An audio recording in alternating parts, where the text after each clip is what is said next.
Hello, here we are, penultimate day. I remember years ago watching a Munster match and Royal Nugent was doing the commentary with Neil Francis, and Nugent said to Francis, he says, so this is Munster's penultimate match in the group, and Neil Francis said, well, it's not their penultimate match, they still have one to play. So that proves his quality as a journalist.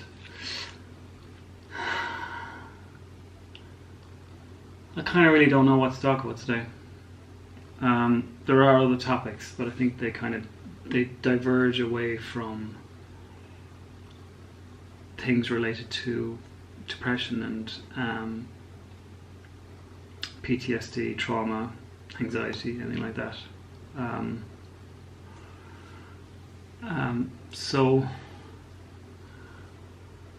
it's funny, I'm looking up here at the window and the moon is up.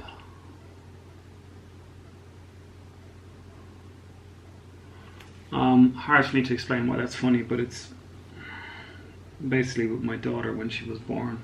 She was born shortly before Neil Armstrong died, and we made this thing from when she was very young of saying hello to the moon when we saw it. So, hi moon, in response to his family's request that the only way they wanted him remembered, Neil Armstrong remembered, was when people look at the moon to give it a wink and think of him. So, and I just got word there from a guy I went to secondary school with that another fella,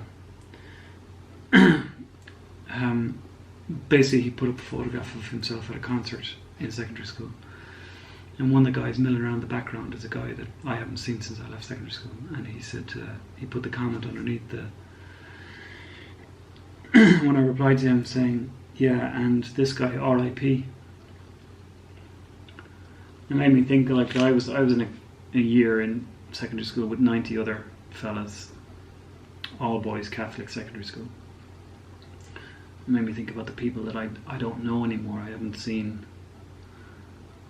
in over 25 years. I don't know how many of them are still alive. There's a few that I stay in contact with, of course. Not as many as you might think.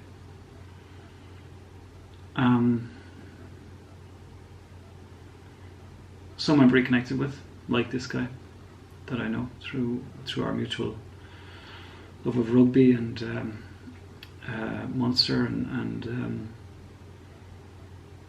others I've connected with just by accident over the years. And I suppose it's only fair to reflect on that. One of my very good friends is still knocking around Germany. It's only fair to reflect on that and think about the brevity of life, you know. Someone else I knew said that there's so many anecdotes about this, you know. We're here for a good time, not a long time. We're here for, you know, we only get one go on this merry-go-round. And the one about, like, if, you know, you boil the existence of the universe down into an hour, humanity's only existed for the last 4 seconds. Like, we're here for such a flash in the pan.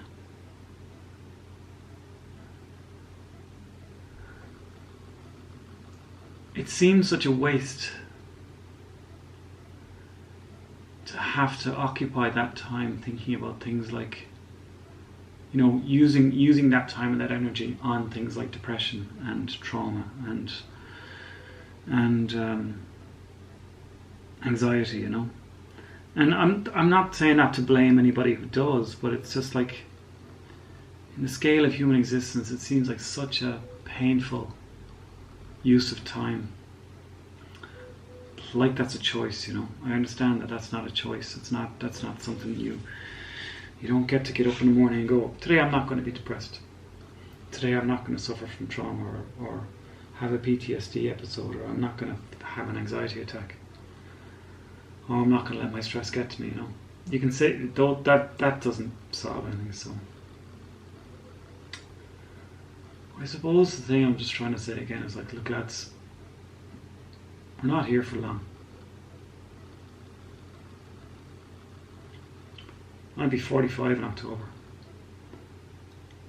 You know, I have a good life, good people in it, people who care about me, people I care about. Maybe that makes me lucky. Maybe not everybody has that, you know. But maybe there are those that think they don't have it and they do. Maybe they need to be reminded.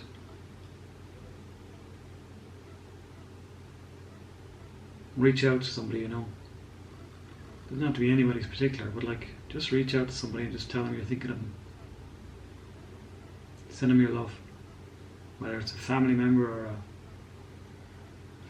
work colleague or a school colleague or somebody you haven't seen in 10, 15, 20 years, you know.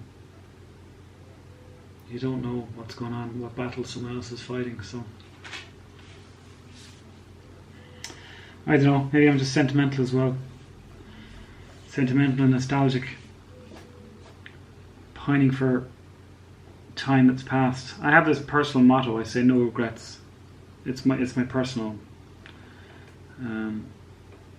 kind of rationale, and I try to live by it, and it makes sense because regretting something doesn't change the fact that it happened.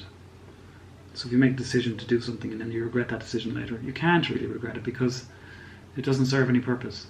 It doesn't change the fact that you made that decision. And you made that decision, so you live with it. Two roads diverge in a yellow wood, you know. So, another one I heard from my boss is, look back but don't stare. Which is kind of similar. It's like, you know, okay, look back and look at the decisions you made in your life, look at the past, look at what's happened, but don't dwell on it. Don't let it, learn from it, but don't let it overtake you. So, yeah. I don't know, I don't think this is particularly helpful, but maybe just take an evening, Saturday evening. I believe the weather is very good in Ireland at the moment. It's quite nice here. It's been a terrible day.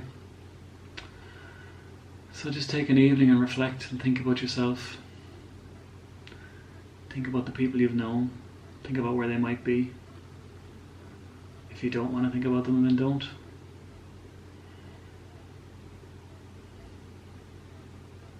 But we're not going to be around forever.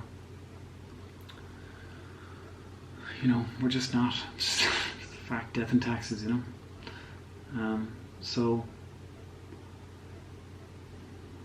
just try and enjoy it as best you can. Pass no apology for it. So yeah. Again, Saturday means tomorrow morning and Sunday, which is pancakes. Nigella Lawson's pancakes for breakfast. Get that batter made tonight so you have it tomorrow morning. Okay?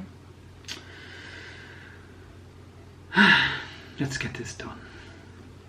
I drank a few pints last night. This might be tough.